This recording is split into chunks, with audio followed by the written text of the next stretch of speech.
Provérbios capítulo 23. Quando te assentares para comer com o governante, considera diligentemente o que é posto diante de ti. E põe uma faca à tua garganta se fores um homem de grande apetite. Não sejas despejoso de suas iguarias, porque são alimento enganoso. Não trabalhes para ficar rico, pare da tua própria sabedoria. Uau! Porás tu os teus olhos sobre aquilo que não é, porque certamente as riquezas fazem asas para si, como a águia que voa em direção ao céu.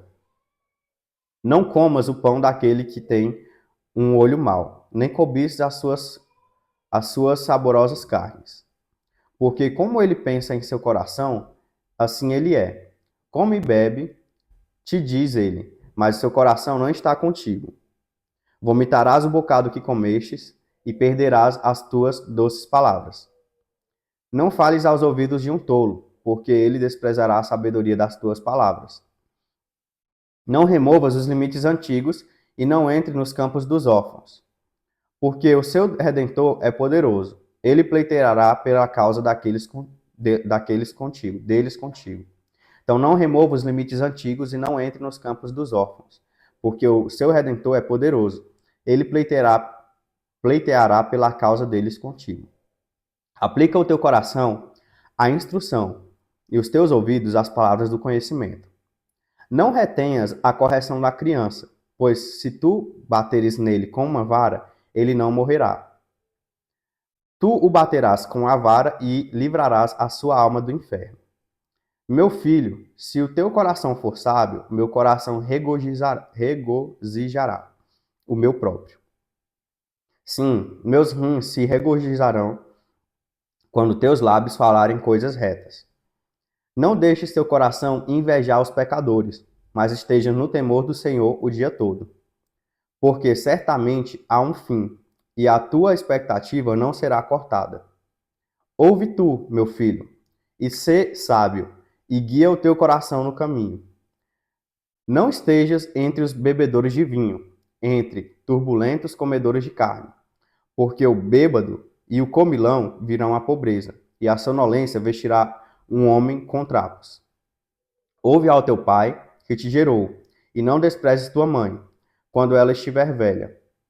Compra a verdade, e não a vendas, e também a sabedoria, a instrução e o entendimento. Então, compra a verdade e não a vendas, e também a sabedoria, a instrução e o entendimento. Uau, pessoal, uau!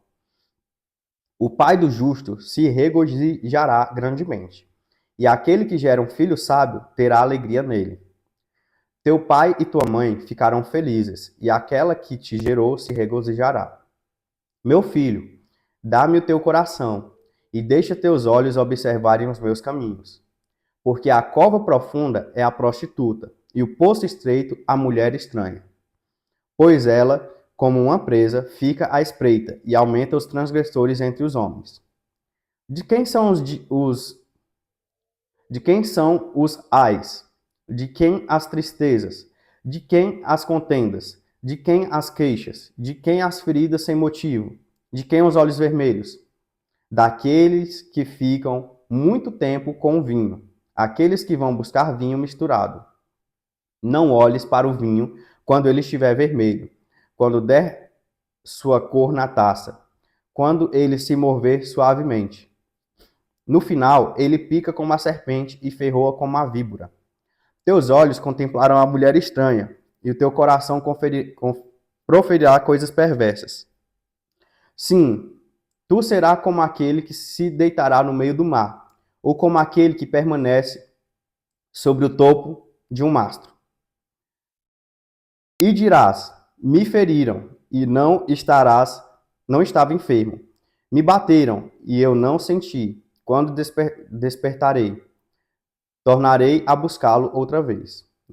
Sim, aí está dizendo, e tu serás como aquele que se deita no meio do mar, ou como aquele que permanece sobre o topo de um mastro. E dirás: me feriram, e eu não estava enfermo. Me bateram, e eu não senti quando despertarei. Tornarei a buscá-lo outra vez. Uau, uau, pessoal. Quanto código pesado nessa aqui, hein? Caraca, é esse capítulo 23, assim, tirando o capítulo 7 e o último capítulo que eu comentei, que eu acho que foi o 22 que eu comentei muito, gente. Capítulo 23 aqui, cheio de códigos muito fortes aqui sobre provérbios, gente. Então, começando de maneira mais leve, até com coisa que eu já falei aqui com vocês. Quando te assentares para comer com o governante, considera diligentemente o que é posto diante de ti, e põe uma faca à tua garganta, que é para você não, o quê? Você põe a faca aqui, não a faca literalmente, mas você fingir que tem uma faca aqui, para você não ficar atacando a comida e nem com grandes reações. Quando você está diante de um governante, pessoal, um governante é alguém que sabe ler pessoas, ler gestos, ler corpos. Então, você põe a faca aqui, ó.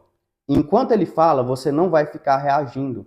Você não vai ficar sim, você não vai ficar não, você não vai ficar. Não, você vai ficar como se você tivesse uma faca aqui, ó. Você vai ficar quietinho, prestando atenção. Quando ele pergunta, você responde, ó. Ó, tá vendo? Como se tivesse uma faca aqui. Se você se mexer muito, seu pescoço cai. Por quê? Porque quando você se mexer para reagir, ele já sabe antes de você falar o que você vai falar, o que você pensa, que é pior do que o que você fala. E aí ele já lê suas intenções. E aí, meu amigo, se sua intenção for ruim, o governante corta a sua cabeça. Isso vale para governantes, vale para negociações, vale para muita coisa. Então, em dois provérbios aqui, 2 versículos da Bíblia, ele nos ensina toda a prudência de não entregar nossas intenções com nossos gestos. Fingir que tem uma faca debaixo do pescoço. Conversar sem entregar informações. Eu já tinha até falado com vocês sobre isso, gente, mas é interessante quando Salomão fala, porque ele está ensinando de uma maneira bem, né? Então vamos lá. Não seja desejoso de iguarias, porque são alimento enganoso. Então as iguarias, a novidade, aquele caviar, aquela coisa, são alimentos enganosos. Muitas vezes o alimento que uma pessoa paga, vamos supor, não sei qual é a realidade de cada um aqui que assiste nesse momento, né? Mas hoje em dia, um prato de comida num restaurante top, gente, custa aqui onde eu moro e na região, um restaurante top não, um restaurante bom, R$ 250. Só que eu, por conhecer restaurantes bons também, de gente simples, eu com iguarias melhores por 50, por R$ 30, por R$ 20. Por quê? Porque eu sei onde é o restaurante daquela pessoa que cozinha por amor, que ela gosta de cozinhar e que ela me entrega 10 vezes mais em relação ao que eu paguei do que aquele restaurante onde eu comeria bem, mas não comeria muito, não comeria em abundância e pagaria 250, R$ 300. Olha que loucura, né? Mas a pessoa que é iludida pela iguaria, pela novidade, ela paga cada vez mais cara na comida. E muitas vezes é só uma iguaria, é só uma coisa que outra pessoa enfeitou, chamou de gourmet, né? Para poder vender mais caro. Então aqui está o ensinamento de Salomão há 3.000 anos atrás sobre isso. Agora essa aqui, nem eu acreditei quando eu li, ó. Não trabalhes para ficar rico. Pare da tua própria sabedoria. A pessoa que tem conhecimento, gente, que ela se disciplina, a própria mente dela, o próprio conhecimento dela, é a fonte da riqueza. Porque as coisas que ela faz já são a fonte da riqueza. A forma que ela faz as coisas já ensina as outras pessoas que não pararam para ler uma Bíblia, que não pararam para se educar. Então você não precisa trabalhar, laborar, você não precisa laborar, né? Trabalhar, indo lá, botando força, sabe? Pegando peso no sol ou em outro lugar. Porque tua própria sabedoria já vai ser teu prêmio, né? Se tu aprendeu a emagrecer, tu pode ensinar outras pessoas. Se tu aprendeu a estudar, tu pode ensinar outras pessoas. Se tu aprendeu como se vestir, tu pode ensinar outras pessoas. E tua sabedoria vai te dando caminhos de onde chegar. Se você aprendeu como deve ser o marketing de uma empresa, você pode ensinar outras pessoas ou pode fazer o marketing das outras pessoas. Você não precisa ir lá na empresa da pessoa, trabalhar para ela, ficar lá como um servo dela, porque aí tu não vai ter nem tempo de pensar como é que pensar sobre a sabedoria, porque teu tempo está sendo roubado, né? Mas enfim, aqui é uma reflexão mais profunda, tô dando só uma pincelada. Mas é interessante demais a forma que ele fala isso em um versículo. Não trabalhes para ficar rico. Pare da tua própria sabedoria. E claro que essa foi minha interpretação. Talvez você que está aí tenha outra interpretação desses versículos. Deixa aqui para a gente conhecer também, porque são pontos de vista, são ensinamentos que cabem a gente refletir sobre eles.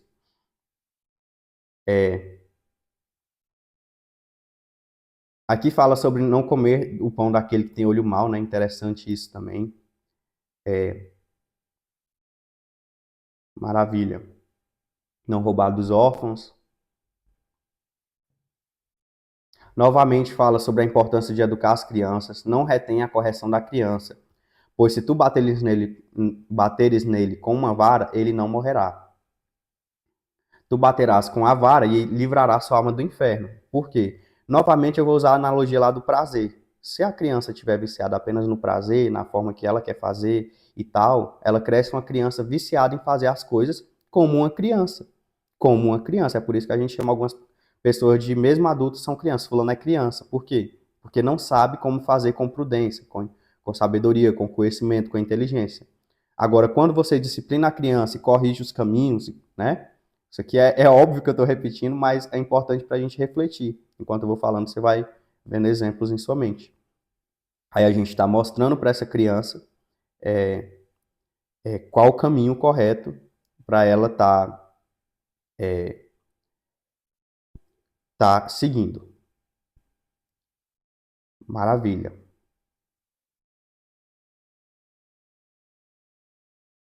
Então ele vai falar sobre o bêbado e o comilão, né, que viram a pobreza.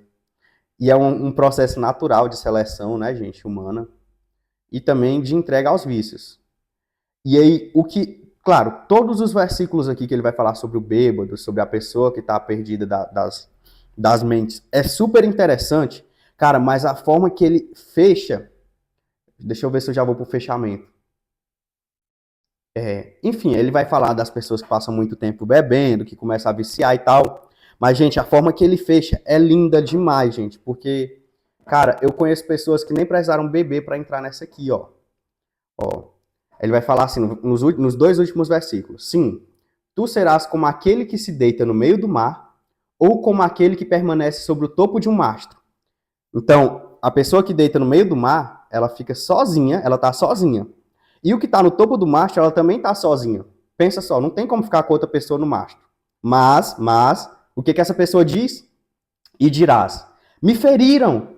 Quem te feriu? A pessoa enxerga fantasma, gente. Ela enxerga como se o mundo tivesse contra ela, porque ela se entorpeceu das coisas que ele falou anteriormente, né? Seja de bebida, seja de comida, seja de falta de sabedoria. E ele fala, ó, tu tá sozinho no meio do mar, você é como aquele que tá no meio do mar, sozinho, ou você é como aquele que tá no topo de um mastro, que o mastro é aquele lugar que fica a bandeira, né, do navio, vou chamar de bandeira que eu não sei o nome, mas o mastro mesmo. Então tu tá lá sozinho, agarrado no mastro, sozinho, e dizendo, me feriram, quem foi que me feriu? Ninguém te feriu, é tua mente. Eita, eu não estava enfermo. Me bateram aqui. Quem que me bateu? Ninguém, eu tô sozinho aqui. E não senti. Quando despertarei, tornarei a buscá-lo outra vez. Então, se você se perder por esses caminhos que ele está citando aqui, que ele cita durante todos os capítulos, você se tornará essa pessoa que enxerga maldade onde não há, que enxerga problema onde não há, que entende? Que enxerga ameaças e problemas onde não há. Por isso que todo o contrário disso é caminhar em paz, caminhar com Deus. Enxergar ali uma ameaça, desviar. Enxergar um problema, desviar. Entende? Então é muito tênue essa linha, gente. E a forma que ele faz isso em dois versículos, aqui realmente são poemas, né? Não são mais apenas versículos, assim, não que, mas não são mais só versículos bíblicos, são poemas profundos, entregues em linhas simples, né? Então é isso. Vamos para o próximo capítulo.